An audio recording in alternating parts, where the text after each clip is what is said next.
Greetings, YouTube. Welcome to my very first TEW 2016 save. This is the WWE brand split from July of 2016.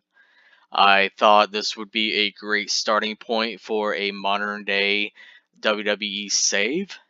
I've actually been talking about doing a YouTube channel based on TEW for a while now, but for one reason or the other, I haven't actually done it.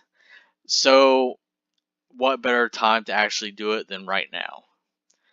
I've been a fan of the Total Extreme Wrestling series ever since the Extreme Warfare Deluxe back in 2001.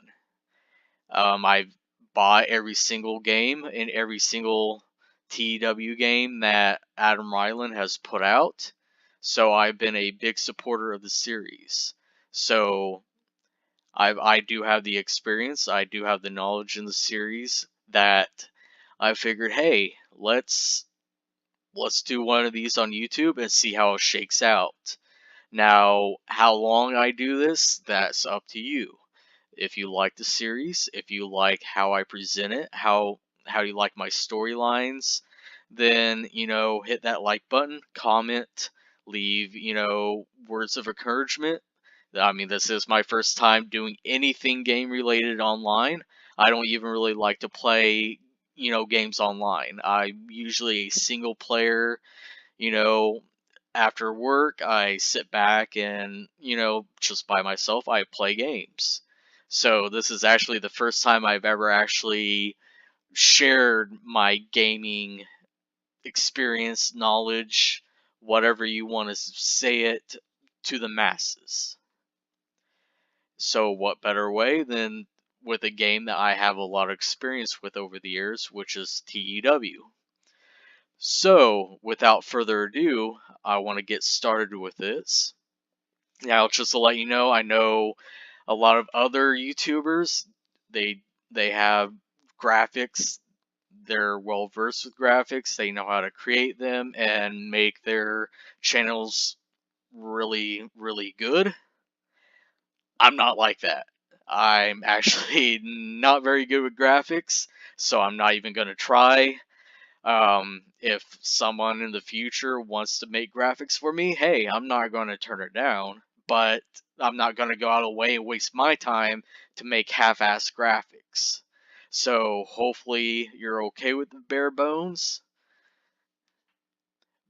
But with further ado, let's go ahead and get started with the my very first episode of Monday Night Raw on YouTube.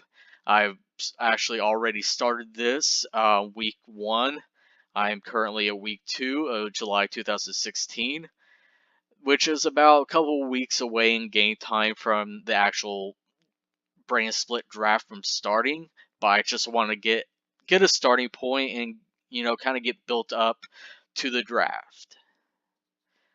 So let's go ahead and run the show.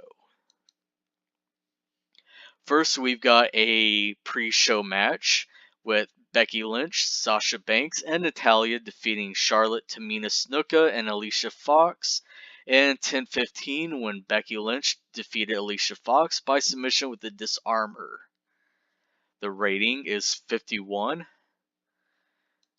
Naomi used subtle mannerisms to hint at a future face turn, which more than likely it's because she's a manager for Tamina in the save, which I need to fix.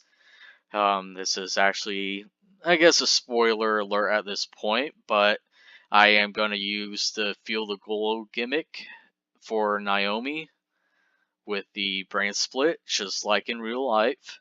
Now, I'm not going to do everything just like they did in real life with the brand split. I like to think outside of the box. So, and I don't like to copy a lot of other people's ideas or stuff they've used on their TEW saves. So, I think the one thing you're going to find with my channel is that it's going to be different. I like to use a lot of different ideas. I've got a lot of unique ideas that I've thought about, stuff that I've borrowed from, gimmicks from the past. Of course, you're not gonna see Teal Hopper or Bastion Booger or any like those type of things, but I'm talking about like match ideas, pay-per-views, stuff like that. I just don't want it to be, a carbon copy of modern day WWE. So Natalia has an in-ring performance of 44, Sasha Banks 58, Becky Lynch 50, Alicia Fox 32, Tamina Snuka 27, and Charlotte 50. Alicia Fox is improving in performance skills, Natalia Rumble, Tamina Technical, Becky Lynch Rumble, and Charlotte in Technical. So lots of improvements there, which is what I'd like to see. Moving on, we start Monday Night Raw. Vince McMahon opens up the show. He comes out and he calls out his kids, Stephanie and Shane, and he wants to basically let them know that next week he wants them to, you know, announce their general manager selections because the draft is in 2 weeks. And he wants everyone to know who they selected to help run the shows. Also, Vince is also announcing that tonight, Dean Ambrose, Roman Reigns, and Seth Rollins, who will be facing off in a triple threat match for the WWE Championship at Battleground, will be selecting their opponents for tonight. Seth Rollins will be selecting the opponent for Roman Reigns. Roman Reigns will be selecting the opponent for Dean Ambrose, and Dean Ambrose will be selecting the opponent for Seth Rollins. No worker improvements. Now let's move on. So the first match will be Dean Ambrose coming out. Seth Rollins comes out for his match, and then it's followed by Dean Ambrose coming out to the stage, and he says, Seth freaking Rollins. Who did I select? Someone that you know really well, someone that you have a history with. Now, please allow me to introduce to you your opponent tonight, Kane. And Kane comes out. They did a 76 rating. No worker improvements. So Seth Rollins versus Kane is our first official match on Monday Night Raw, and that did a 68. Not great, but in a bout that had good heat and decent wrestling, Seth Rollins defeated Kane in 1814 with the pedigree. Seth Rollins had an in-ring performance of 75. Kane had an in-ring performance of 58. No worker improvements. Moving on. Rating 59. The Ascension comes out for their match with Big Cass and Enzo Amore. Enzo and Cass cut their typical promo on the Ascension. Of course, ends with Big Cass giving the Ascension one word to describe them, and I'm gonna spell it out for ya. SAWFT, soft. No worker improvements. We follow up with a 47 rating in a terrible match. Big Cass and Enzo Amore defeated the Ascension in 8:21 when Big Cass defeated Victor by pinfall with an East River crossing. Connor had an in-ring performance of 35, Victor 40, Enzo 47, and Big Cass 44. Connor is improving in flying skills. Fly, Connor, fly.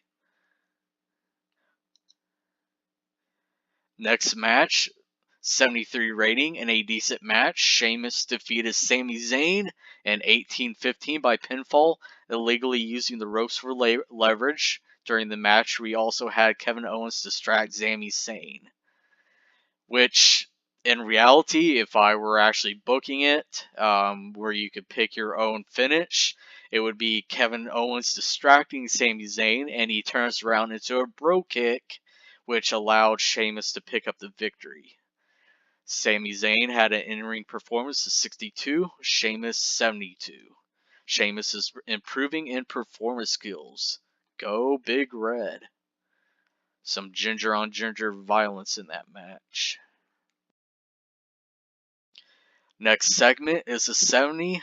After the match, both Kevin Owens and Sheamus were beating up on Sami Zayn until the Swiss Superman Cesaro comes in and saves the day and clears the ring of both KO and Sheamus and helps Sami Zayn back to his feet. Kind of a callback to the early days of NXT, if you remember Cesaro and Sami's classic matches at the early NXT WWE Network shows. No, nothing to improve upon here, so we move on to the next segment. In a decent match, Bray Wyatt defeated Xavier Woods in 1426 following a Sister Abigail. Xavier Woods had an in-ring performance of 58. Bray had an in-ring performance of 71. Xavier Woods is improving in performance skills. The rating was 70. Now, if you remember around this time, the New Day and the Wyatts were having a feud.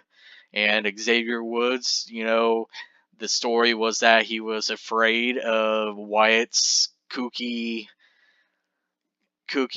like magic powers, and it always caused him to freeze in fear, and he didn't want to really get involved and fight Bray Wyatt, but in this match he did, and he put up a good fight, but in the end he still fell to Bray Wyatt and Sister Abigail. The next segment was a one-on-one interview between AJ Styles and John Cena, basically hyping up their feud, with AJ Styles talking about how John Cena, was handed everything in the WWE, and while he had to bust his ass in the independents and other promotions for years, and now that he's finally in the WWE, he wants to prove to everyone, especially John Cena, that he should have been there a long time ago, that he should have been at the top of the mountain in WWE years ago, as opposed to coming in 2016 and having to work to get to the top spot. Now, unlike real life where AJ Styles turned heel, I'm actually not going to turn him heel. I know here it says AJ Styles foreshadowed a heel turn during the segment. I don't believe I'm actually going to turn him heel, because I think I've got more plans for him as a babyface.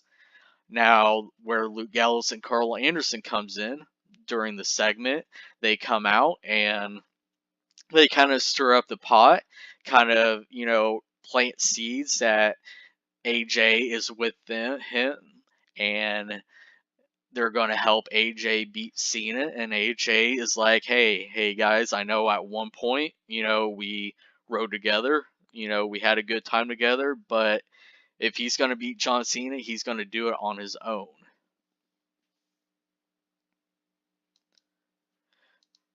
No worker improvements, rating 73, pretty decent segment. I'm not going to turn AJ heel, so nothing there. In the next match, our 67 rating and a decent match, Alberto Del Rio defeated Zack Ryder in 11:46 by submission with a cross arm breaker. Del Rio had an in-ring performance of 75, Zack Ryder had a performance of 43, and Del Rio is improving in performance skills. So, not too bad there.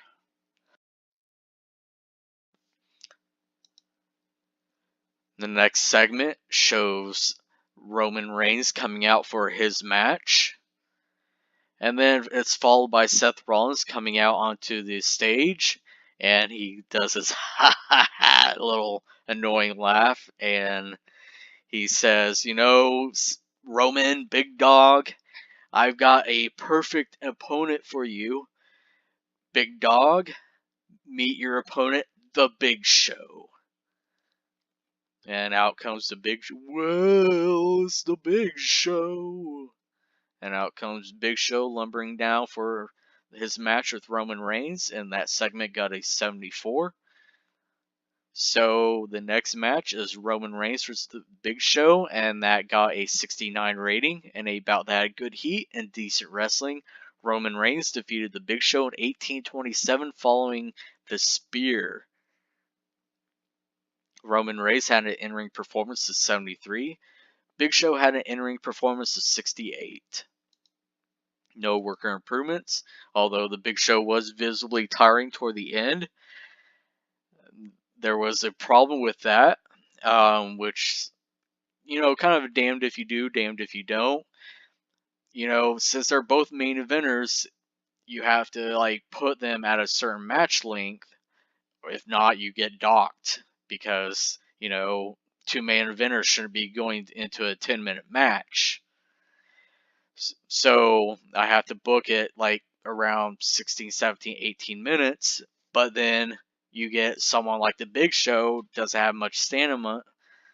He's going to get the visibly tiring note on the road agent report. So either way, you're going to get docked. But I'd rather have a match between two main eventers go, you know, closer to 20 minutes and have one of them be tiring, as opposed to a short match between two main eventers. So, it is what it is.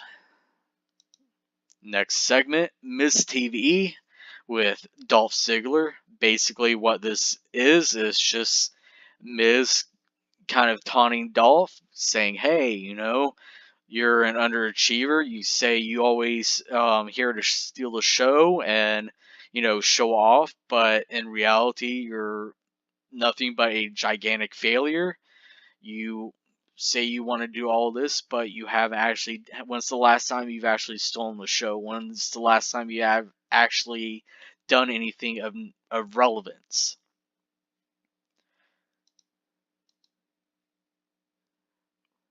Which leads to the next match. So that Miz TV segment 65. In a decent match, Dolph Ziggler defeated The Miz in 1609 by pinfall with a zigzag. It got a 65 rating. Ziggler had an in-ring performance of 68, and The Miz had an in-ring performance of 54. No worker improvements. This was a non-title match. The Miz is Intercontinental Champion in the game, but it was a non-title because basically Ziggler hasn't earned it, but because Ziggler won here, this is likely going to set up a match between the two for the Intercontinental Championship at Battleground. Next segment, Dean Ambrose comes out for his match, which is followed by Roman Reigns, much like the other two times during the night, comes out to the stage, and he just says, hey, yo, Ambrose, you know we're brothers. I love you like a brother, but I want you to get prepared to what you're going to, you know, experience come Battleground. I want someone who is going to hit you hard, someone, you know, big, and someone's going to, you know, not afraid to knock you out. So allow me to introduce to you your opponent, and out comes Rusev, the United States Champion. The rating is a 73, which goes into our main event for the evening, where in a good match, Dean Ambrose defeated Rusev in 2009 by pinfall with a Dirty Deeds. It got a 74 rating. Dean Ambrose had an in-ring performance of 79, and Rusev has an in-ring performance of 66. Rusev was visibly tiring toward the end, which I don't really agree. I don't think he has that bad of stamina where he can't go for a 20-minute match, but I digress. Rusev is improving in technical skills. After the match, as Dean is celebrating his victory, Seth Rollins comes in and attacks Ambrose and lays him out with a pedigree to close Raw. And that got a 70, which is rather unfortunate. I would have figured it would have done better, but it is what it is. And in a dark match after Raw, it was a battle royal. AJ Styles won a 20-man over-the-top rope battle royal in 2020. The final four were Kevin Owens, AJ, Cesaro, and Braun Strowman, with Kevin Owens being the final elimination, and Braun got the most eliminations over the course of the match. Also, Jey Uso sustained a strained bicep in the match. And we got numerous improvements by Heath Slater, Jimmy Uso, Jey Uso, AJ, Kevin Owens, and Luke Harper. That ends the show, and our overall rating is 73. The show lost its popularity in 45 regions. Not very good, but hopefully once the brand split actually takes place, we can improve on this and kind of get that popularity back up and, you know, move on, and move on up until, you know, we get better. So I hope you enjoyed my first episode. I know there's going to be some growing pains. I'm not really used to this, but once again, we can only go up at this point. So if you enjoyed it, be sure to click that thumbs up, leave a comment. Most importantly, who do you think will be the GMs of Raw and SmackDown being revealed next week? I know who it's going to be, obviously, but I want to know from you, who do you think is going to be announced? And I'll just give you a hint. It's not exactly going to be who it is in real life or who it was in real life. Once again, I'm thinking outside the box and thinking of a couple people, you know, kind of unique, something that hasn't been done in real life. So think about that. If you want to take a guess, go ahead and post a comment, and I should have SmackDown up probably tomorrow. I'm not sure, but I hope you enjoy. For now, take care. See ya.